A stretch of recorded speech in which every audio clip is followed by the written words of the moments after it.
Comment se libérer définitivement de l'addiction au porno? Peut-être qu'aujourd'hui tu as déjà essayé de te libérer de l'addiction au porno.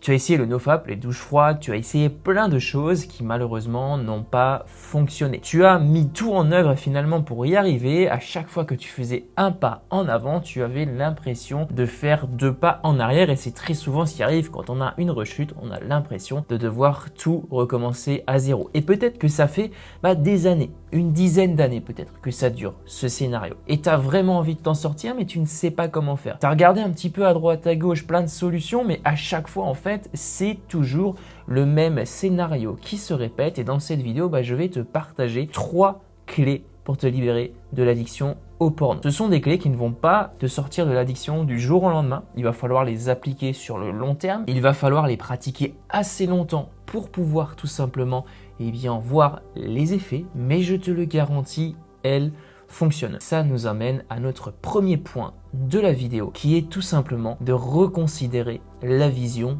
de la rechute. La plupart des personnes qui sont addictes au porno s'y prennent de la mauvaise manière quand il s'agit de considérer les rechutes ou d'analyser une rechute finalement. Parce que le scénario type c'est on lutte, la tension sexuelle elle augmente au maximum, on essaye de tenir, on a une rechute et boum, c'est le désespoir, on a l'impression de devoir tout recommencer à zéro. Et dans le nofap, c'est vraiment l'idée qui est véhiculée parce que, je t'avais déjà parlé de ça, mais tu as plusieurs grades dans le nofap et plus tu tiens longtemps, plus ton grade est élevé. Mais le problème, c'est que si tu rechutes, tu redescends tout en bas. Et ça, c'est super mauvais finalement pour ta psychologie, pour ton cerveau. Parce que dans ton cerveau, tu vas avoir l'impression que tu n'as pas progressé. On va dire tu as tenu un mois sans regarder de porno, sans te masturber. Et là, tu rechutes. Et tu as l'impression de devoir tout recommencer à zéro, tous tes efforts. Parce qu'en fait, tu as l'impression que tout ce que tu as fait avant, du coup, ça a servi à rien. Et ça, c'est vraiment dommage parce que non, tu as mis des choses en pratique. Si tu as tenu un mois, c'est que tu as des choses qui ont fonctionné. Bien entendu, tu as une rechute. C'est très important de comprendre que la rechute, ça fait partie du processus de sevrage. C'est impossible, quasiment impossible, sauf dans de rares cas, de s'en sortir définitivement du jour au lendemain sans avoir de rechute. C'est pas possible. Ça fait des années que tu es là-dedans. Comment veux-tu ne plus avoir de rechute du jour au lendemain? Ça ne marche pas comme ça. Il va falloir apprendre à appréhender les rechutes, à analyser les rechutes et à corriger les rechutes. Tout simplement à corriger les causes des rechutes plutôt. Mais c'est très important de comprendre ça. Parce que si à chaque rechute tu te dis on repart à zéro, c'est normal que ça fait 10 ans finalement que tu as l'impression de ne pas progresser, que ça n'avance pas, etc. Alors qu'en fait, quand tu vas espacer les rechutes au fur et à mesure, et ça je t'en parle dans le protocole anti-rechute, qu'est-ce qui va se passer? Tu vas tout simplement voir la progression au fur et à mesure. Tu vas voir par exemple que la semaine 1, tu as eu 5 rechutes, la semaine 2, tu en as eu peut-être seulement 4, la semaine 10, tu en as eu plus que une. Alors, tu as quand même eu des rechutes, mais tu as diminué le nombre de rechutes. Donc ça, c'est super important. Point numéro 1, reconsidérer ta vision de la rechute. Ce n'est pas un échec. Alors, c'est un échec passager en fait, mais c'est pas un redémarrage à zéro surtout. C'est vraiment un apprentissage. Il faut bien que tu comprennes ça.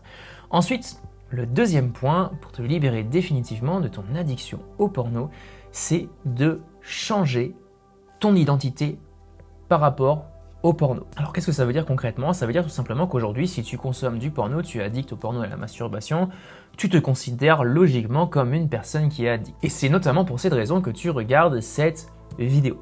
Moi, ce que je t'invite à faire, c'est au lieu de te coller cette casquette, cette étiquette plutôt d'addict au porno, essaye vraiment dans ton cerveau, alors par des exercices à pratiquer au quotidien, ça je t'en parle aussi dans le protocole anti-rechute, j'ai une vidéo complète à ce sujet-là dans laquelle je te partage des exercices à faire au quotidien, des exercices qui vont te permettre de te créer une autre identité, l'identité d'une personne qui n'est plus addict au porno. En fait, au lieu de te dire je suis addict au porno tout le temps, au lieu de te dire ouais je suis emprisonné par ça tout le temps, non, tu vas par exemple faire des affirmations positives pour dire je suis telle personne, la personne que j'aimerais devenir, je suis un homme libre. Alors tu vas pas dire je suis un homme qui n'est pas addict au porno, non, parce que inconsciemment ton cerveau il va se focaliser sur addict au porno. Voilà. Mais en fait, tu vas te comporter au quotidien, c'est un petit peu mentir à ton cerveau parce que probablement que tu auras les premiers temps toujours cette addiction au porno.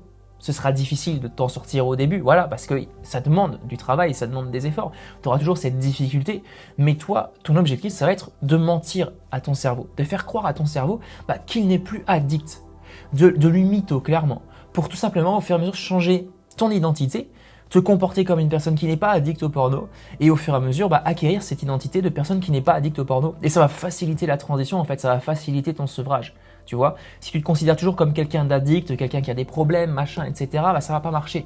Tu vois, c'est vraiment au niveau du mindset que tu vas faire une énorme différence. Donc ça, c'est pour le deuxième point, mais il est super important et je vois beaucoup de personnes qui se trompent par rapport à ça. Au lieu de te considérer comme une merde, comme quelqu'un d'addict, comme quelqu'un qui a des problèmes, oui, tu as des problèmes. Tout le monde a des problèmes. Moi, j'ai des problèmes, le voisin a des problèmes, la plupart des hommes ou des femmes aujourd'hui ont des problèmes.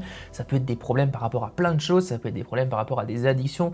Je pars du principe que chaque être humain, à un moment donné dans sa vie, va être confronté à une addiction. Ça peut être n'importe quel type d'addiction, mais la vérité, c'est que si tu veux changer, il faut que tu changes ton identité. Enfin, le troisième point pour te libérer définitivement de ton addiction au porno, ça va être de suivre un processus. Ça, c'est super important et je vois beaucoup d'hommes aujourd'hui qui essaient de se libérer de leur addiction au porno, qui mettent des choses en place un petit peu comme ça, au jugé. Ils vont regarder une vidéo YouTube à droite, à gauche pour voir si ça marche ou pas. Par exemple, le NoFap, pour pas le nommer, ils vont tester ça pendant 2 semaines.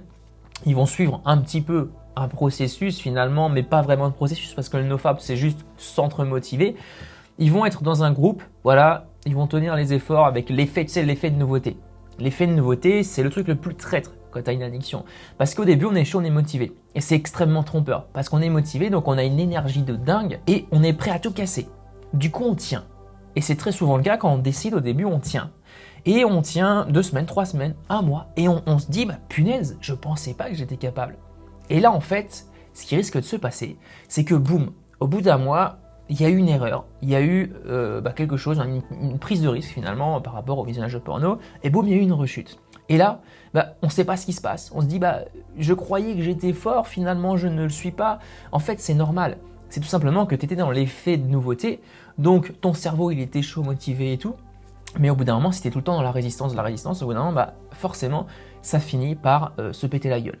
Moi, ce que je te recommande de faire, c'est plus de suivre un processus. Voilà, systématiquement. Donc, le processus, par exemple, que je te propose dans le protocole anti-rechute, c'est dès qu'il y a une rechute, typiquement, on ne va pas abandonner, on ne va pas baisser les bras, on va suivre un processus d'analyse complet. On va analyser la rechute de A à Z, en gros.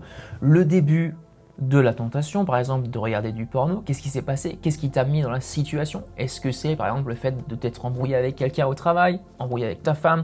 Est-ce que c'est le fait de déprimer? Est-ce que c'est le fait d'être seul chez toi? Est-ce que c'est le fait d'avoir scrollé sur TikTok, sur Instagram, etc.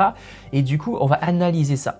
Et le but ensuite, ça va être tout simplement de tirer des conclusions de ça, de cette analyse, pour pouvoir éviter les rechutes à l'avenir. Alors, rien ne dit que tu vas les éviter à 100% quand tu auras compris une leçon, parce que très souvent on comprend une leçon mais après on retombe dedans, mais au fur et à mesure, à force d'intégrer le fait déjà que tu n'es plus addict au porno en te collant cette nouvelle identité et en plus de ça en corrigeant des petits facteurs en fait que tu peux corriger à la base, en cultivant par exemple la gratitude. Si tu es tout le temps déprimé par exemple dans ta vie au quotidien, bon je suis en train de m'étaler, mais si tu es tout le temps déprimé, peut-être que le focus ça va être tout simplement d'augmenter ton bonheur au quotidien, parce que qui dit augmenter ton bonheur dit diminuer ton stress, diminuer ta frustration, et ça diminue ton envie de consommer du porno, parce que quand tu es frustré, tu as envie de consommer justement du porno pour te soulager, alors que quand tu n'es pas frustré, forcément ça va beaucoup mieux.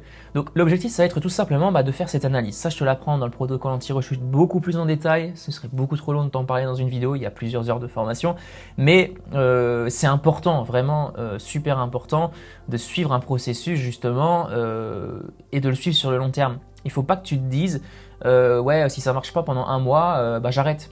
Il y a des gens il leur a fallu quelques semaines, d'autres quelques mois, et quelquefois ça peut prendre un peu plus de temps. Ça dépendra de la personne, ça dépendra de plein de choses, il n'y a pas de modèle précis pour chaque personne, mais dans tous les cas, un grand changement, ça prend du temps. Un grand changement, ça prend du temps, ça demande des efforts, mais crois-moi, le jeu en vaut largement la chandelle. Il faut que tu sois prêt justement à te battre pour tes rêves, à te battre pour être la meilleure version de toi-même. Et ça change tout une fois que tu as compris ça. Je t'invite maintenant à rejoindre le protocole anti-rechute si tu ne l'as pas encore fait dans la description de cette vidéo. Encore une fois, il est ultra accessible. Je suis en train d'ajouter des vidéos d'ailleurs dans l'espace membre pour rendre l'expérience encore plus enrichissante et surtout pour t'aider à sortir définitivement de ça. Et j'ai vraiment envie de te lancer un message d'espoir dans cette vidéo en te disant que c'est possible, d'autres hommes ont réussi à le faire. Donc la vérité c'est que toi aussi tu peux le faire. Par contre, plus tu attendras, et ça c'est un petit peu le problème dans ce genre d'addiction, plus tu attendras, plus ce sera compliqué, plus ce sera difficile, plus tu auras du mal à t'en sortir parce que les habitudes seront ancrées et ton cerveau va être modifié. Je t'ai déjà montré ça sur une vidéo TikTok. Tu vois le cerveau d'une personne qui ne consomme pas de porno, héroïne, et là tout simplement consommateur de porno, tu vois, le cerveau il est modifié.